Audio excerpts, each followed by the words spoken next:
Hey, how's it going? Welcome back, or welcome if you're new here. So today's topic is inspired by this pattern that I've been noticing in some of the comments. It seems like some people are a bit confused when I talk about certain traits about my physical appearance, like having broad shoulders, or looking a little bit more mature than my age, or having a bigger frame compared to my friends. So this got me thinking a little bit more about the difference in beauty standards. And as it's evident, I'm East Asian, and specifically I'm Korean. And I've talked about it before how even though physically I've spent the majority of my life here in North America, I'm still very heavily influenced by my culture and the beauty standards that exist in my home country, just by association to whom I've grown up around. And these comments made me realize that all these weird standards that are normalized in my own head, and the things that I talk about, assuming that people understand what I'm talking about and they're on the same page, obviously that's not the case. And in hindsight, that makes total sense. YouTube analytics tells me that the majority of you watching my video are in the States, which literally doesn't tell me anything about your cultural or ethnic backgrounds. And with K-pop and K-beauty and even plastic surgery gaining so much traction and popularity these days, and as somebody who knows and has experienced firsthand just how toxic some of these standards can be,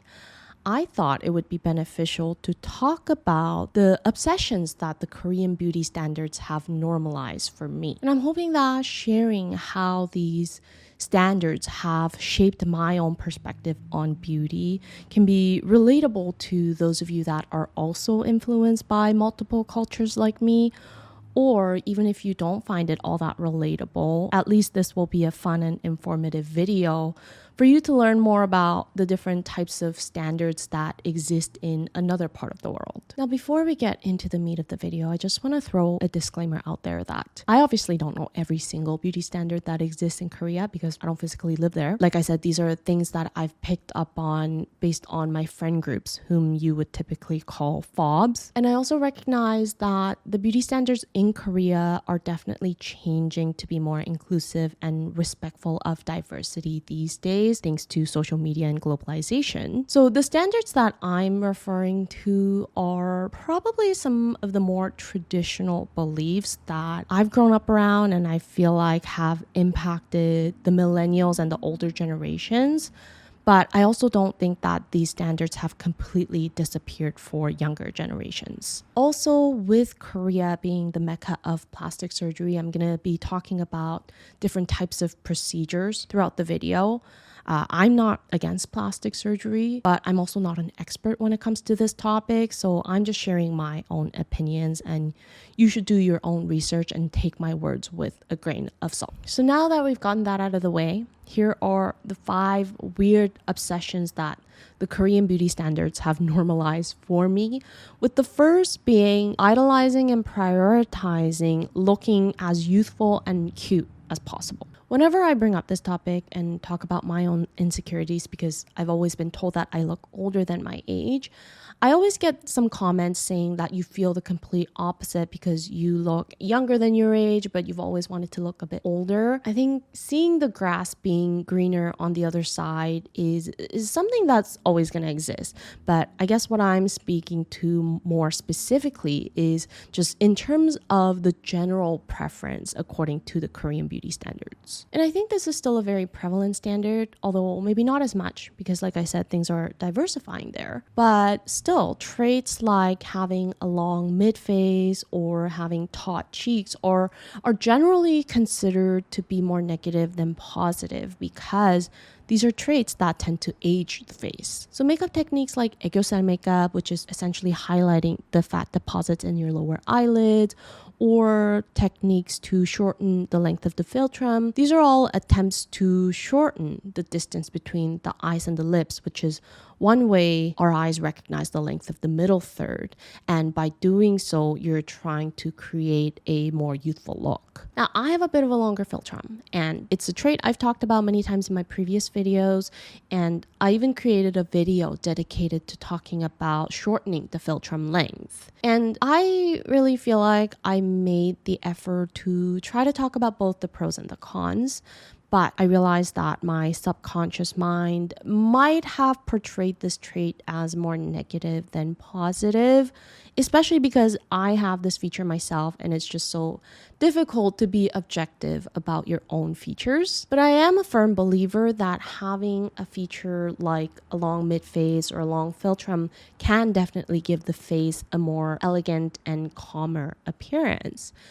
But I'm also a believer that from a visual balance perspective, it's not necessarily something that you have to accentuate further if you already have a long mid face or a long philtrum. So I think that thinking about these features in terms of visual balance is fine, but hyperfixating on looking as youthful as possible usually doesn't end up too well from what I've seen.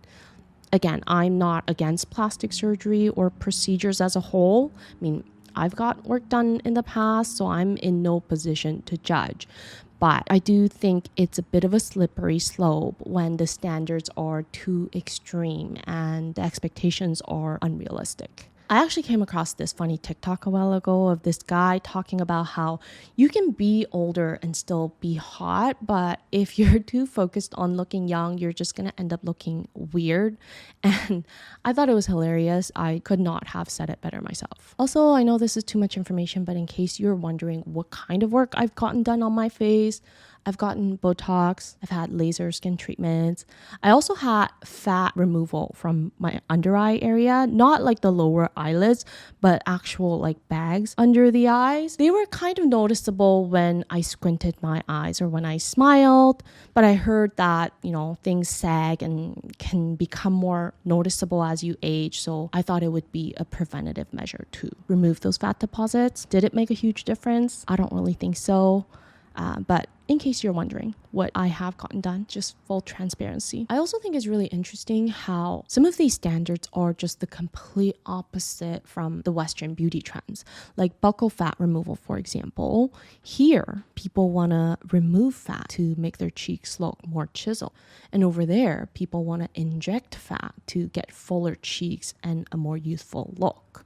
So I don't know, standards are just weird, and seeing both ends of the extremes, I didn't really know where I should stand at first, and I don't think that I still know exactly, but I think it's what sort of led me to believe that you just gotta work with what you've got. Like once you start fighting against what you naturally have too much, that's when things can go south and start, just going downhill. Speaking of injections, another feature that is also related to looking young is a round or curvier forehead. And I think it also has to do with just creating a softer overall appearance and adding more dimension to the face. Because with East Asians, our bone structure in the nose, brow bones, cheekbones, like we're generally flatter and wider. So there's a lot more focused around adding more dimension to the face by adding more volume to the forehead or making the nose bridge higher or trying to make the face look narrower. So I have seen some people inject fat from a different part of their body or filler into the forehead to create a rounder and more curved forehead. And it can kind of look strange when it's done excessively, but I have also seen more natural cases. I think it also partially has to do with physiognomy or face reading being a bigger part of the Korean culture. And if you don't know what physiognomy is, it's the practice of assessing a person's character or personality by their facial characteristics. And it's complete pseudoscience. There's no, evidence behind any of this. But it's just something that's so casually integrated into the Korean culture, kind of like astrology or horoscopes here. Like some people are much more into it than others, but we all have a general understanding of what astrology is, right? And that's what physiognomy or face reading kind of feels like in Korean culture. And in the world of physiognomy, at least in the Korean cultural context, having a round forehead is considered the most ideal because it signifies a very well-rounded person, and it also can be related to things like wealth and having good luck in the early stages of your life, etc. So I have also seen people who use physiognomy or face reading as an excuse to get more work done on their faces. I used to know this girl who got her nose done after college, and the reason for it was because her parents are avid believers of face reading, and apparently the natural shape of her nose is supposed to prevent her from collecting wealth. So her parents paid for her nose job after she graduated. And the funny thing is, she actually married a very, very wealthy person at the end. So I don't know, maybe there's some validity to all of this. But of all seriousness, just to reiterate, this is all to be just, taken lightly and for fun. But these are just things that are normalized in the Korean community. Another standard that I find to be completely opposite from the Western ideals is having a smooth facial outline. And I do think that this is somewhat of an outdated standard because things are changing there. But Western, or at least North American beauty standards, value charisma and having this striking look, right? Especially with the modern trends. So features like strong definition and angularity in the cheekbones, or chiseled model-like cheeks, or a strong jawline, these are all considered to be positive traits. But with East Asian beauty ideals, they value softness and roundness a lot more. And I don't know, maybe this could also be related to looking more youthful. But even growing up, I remember my dad casually dropping comments like, "Oh, you're so lucky to not have a very angular bone structure because that makes a woman look very harsh." But again, Western beauty trends like buccal fat removal, heavy contouring, these are all things that accentuate the bone structure more. So I just find it really interesting how completely different these standards can be. I personally don't have a preference towards one or the other. I mean, I think that angularity in bone structure is absolutely beautiful, but softness is also beautiful. I just think that they're so different that they're incomparable. I think in the 2000s and 2010s, the plastic surgery trend in Korea was to shave off the bones to make the facial outline as smooth as possible.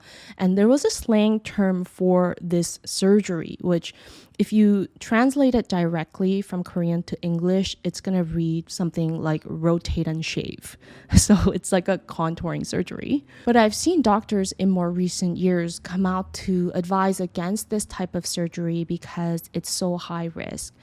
So they're explaining like the danger and the side effects of this procedure. And I've also seen people who've gotten this procedure come out to say how much they regret it, etc. So I don't think it's as popular anymore. And again, the standards are changing in more recent years to value individuality a bit more. So that might have something to do with it as well. The next trait is something I've talked about recently in one of my videos, which is the shoulders, but I want to talk more broadly about the whole neck, shoulders, traps, collarbones area. So in my previous video where I've talked about items that I've decided to never add to my wardrobe again, I mentioned a few items in relation to my shoulders, and I got several comments from you telling me that my shoulders are fine, that I don't have to dislike them so much, and that maybe it's just a cultural thing, etc. But just to be clear, I like my shoulders. I mean, I didn't realize that I came off so negatively. So maybe that was my fault. But I actually really like the shape and the definition of my shoulders a lot, especially with my mom being the complete opposite. Like she has really narrow and round shoulders. I've seen firsthand how certain clothes just don't hang off of her frame the way they do on mine. So I am very grateful that I'm able to wear certain types of garments without them making me look like I'm drowning in them. But since my hips are narrower than my shoulders, I don't necessarily feel the need to accentuate the width of my shoulders more or make them look wider, just for the overall proportion's sake. But when it comes to Korean beauty standards, this whole like neck, shoulders, traps, collarbones area is supposed to be an area within the body that highlights femininity a lot. Specifically the collarbones, I think there's an obsession about having straight and very visible collarbones, and that's supposed to make you look more feminine. I think it just has more to do with your overall body weight or body fat percentage. I mean, if you have less fat, then the bones end up showing more, and that could look more delicate. But there is this abnormal obsession with collarbones, and I've seen procedures that remove fat from this area to make your collarbones pop more. I've actually seen a lot of spot liposuction procedures be promoted in Korea. For example, the armpit fat, which I've also talked about in that same video where I talked about my shoulders. This was another topic that got people commenting about how you can't remove fat from specific areas just from exercise. And I'm assuming that these exercise videos I mentioned are meant to help you develop more muscle in those areas, so that can help with changing the look of fat around your armpits. And I saw it as a really good sign that more people are actually promoting healthier ways to change the look of their bodies without the help of lipos. Because I've seen lots and lots of ads in Korea about target liposuction, and I don't know anybody that got it done personally, so I don't know how effective they actually are, but it seems like a very popular thing there. Now, going back to talking about the neck and shoulders, the one area that I actually mention to my clients a lot is the development of your upper traps, because that could actually have a visual impact on the overall length of the neck. So clients that have very developed traps, I tend to recommend hairstyles that at least hits the collarbones, just so the hair can add the length back to the neck a little bit. And something that I've seen be normalized by the Korean standards is getting Botox in your upper traps to freeze this area and to make the muscles look smaller.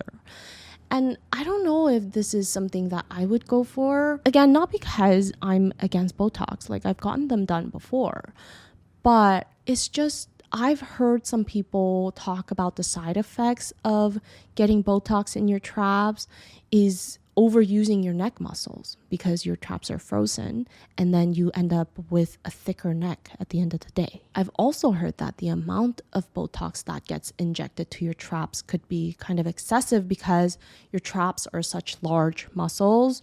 But hey, I'm not an expert, and it's just something I would personally not go for, but I don't know. There was one comment that kind of made me laugh, and it said something like, maybe you think your shoulders are wide because Asians think looking young is good, and if your shoulders are narrow, then your head looks bigger in comparison, kind of like a child. It said something like that. And I don't necessarily think that that's true, but it leads nicely to the next weird trait that the Korean beauty standards are obsessed with, which is the size of the face. So having a smaller face is just automatically considered better, and it has to do with the overall proportions of the body. So apparently, when you measure your overall height by the size of your head, if you can get 8 heads within your total height, then that's considered the most ideal. It's kind of similar to looking at facial proportions. There is this artistic standard of drawing the human body, sort of like the golden ratio, where if the overall height measures 8 heads, that is considered the standard. So obviously this also has to do with your overall height, but it's why smaller faces are just considered better because of your overall proportions. And that's also why I said that making your head look bigger by having narrower shoulders, like that's probably not considered ideal, because if you tell a Korean person that he or she has a big head, like that is considered an insult. Now, before I move on to talk about the last obsession, I want to throw another disclaimer out there that I'm going to be talking about body image in this section. So if you are sensitive to this topic, please click out of the video, because I don't want this to be a trigger for anybody. Or you can skip to the next section. I'll leave timestamps below. So with that said, the last obsession I want to talk about with the Korean beauty standards is body weight. And this is also somewhat of an outdated standard, I think, because more people are gaining knowledge around exercising, muscle mass, like what it actually means to be healthy, etc. And I'm aware that all cultures deal with body image issues to some extent, but I do believe that Koreans are just on another level when it comes to this topic. So growing up in high school, everybody in our female friend group had this one arbitrary weight goal of 45 kilograms, which is equivalent to about 100 pounds. And this was regardless of anyone's height. I mean, granted, the height range in our like female friend group was relatively small, like 2 to 3 inches probably. But that's not the point. The point is that no one's height mattered. Like we didn't care about that at all. It's just everybody just wanted to hit that random weight of 45 kilos or 100 pounds. And that is considered underweight even for my height. I'm between 5'3" and 5'4", so I'm quite short. And 100 pounds at my height is still considered underweight. So that's a very low number. As I actually started to work out, I gained a bit more knowledge around this and realized like that is just an unrealistic goal. But even in college, I had this one Korean guy come up to me to tell me that I'm overweight because I'm over 50 kilograms. And then I was like, 115 pounds, which is still on the lower end of my weight range for my height. Like I weigh much more than that now, and I'm still considered to be within a healthy weight range right now. So there was this like absurd obsession with particularly with women's body weight. If a woman weighs more than 110 pounds, apparently we're considered overweight. It is the most ridiculous thing. And I'm sure that things have changed a lot there, but they're still quite obsessive with the overall size. So one of my friends actually shared this chart with me, and I was able to find it. So I'll pop it up here for you to see. And this is a chart of measurements based on your height. It's like the most ideal measurements based on your height. So it tells you what weight you should be at a certain height, what your bust measurement should be, waist, hips, thighs, calves, like everything from bust down pretty much. And at my height, in order for me to hit all of these measurements, I would still have to be very, very, very slim. Like even at my lowest body fat percentage, I was never able to hit all of these measurements. And that used to drive me insane. So did I have body image issues in my 20s? Disordered eating, over exercising. What do you think? Take a wild guess. And I'm not saying these things to make you feel bad for me. You know, I am past the healing stage, especially with my body. And that's why I'm able to talk about these things now openly. And I still work out. You know, I still care about these things, but just not to the point where my health is compromised. And I think that's where my happy medium is. I am still pretty religious when it comes to working out and keeping track of my body and maintaining certain levels and all that. And I don't think that I would ever stop caring completely. And maybe that sounds weird to some people, but I don't think that lack of care is healing. You know, I think that true healing is about finding the right balance that's good for both my mental and my physical health. And that's the case for me. And these things will look different for everybody. I actually came across another Korean TikToker talking about her colleague's younger sister literally starving herself because she wants to look like the members of Blackpink. And she goes on to talk about her own experience growing up in Korea. Even though I didn't technically grow up there, I could relate so much to what she was saying. My best friend also told me when I went to go visit Korea earlier this year, I hung out with her a bunch. You know, she lives there now. And she told me stories about how young people never eat these days. Like she runs a hair salon, and so she hires a lot of young people in that industry in their like early to mid 20s. And she was like, yeah, dude, like kids just don't eat these days because the standards are just so unreal. So I do think that this is still very, very prevalent, although probably not as extreme as having an arbitrary weight goal of 100 pounds. And I'm aware that every culture deals with body image issues, but I truly believe that Korea is on another level. I know that by bringing up these topics, I'm shedding a lot of negative light onto my own culture, but I also have a very deep level of understanding because I know that having high standards itself is such a vital part of the Korean culture. It is an extremely competitive society over there. It's one of the reasons why my parents decided to leave. And even things like getting a job promotion at work, that can depend on your looks, literally. So there is this natural tendency for everybody to consider taking care of your looks as a skill and a practice, and it's almost like a badge of honor you get to wear. It's like a flex. And I just feel like I'm lucky enough to be in this unique position where I see what's going on, but I'm not living in it day in and day out. And that just helps me recognize that pushing to those extremes really doesn't make people happier.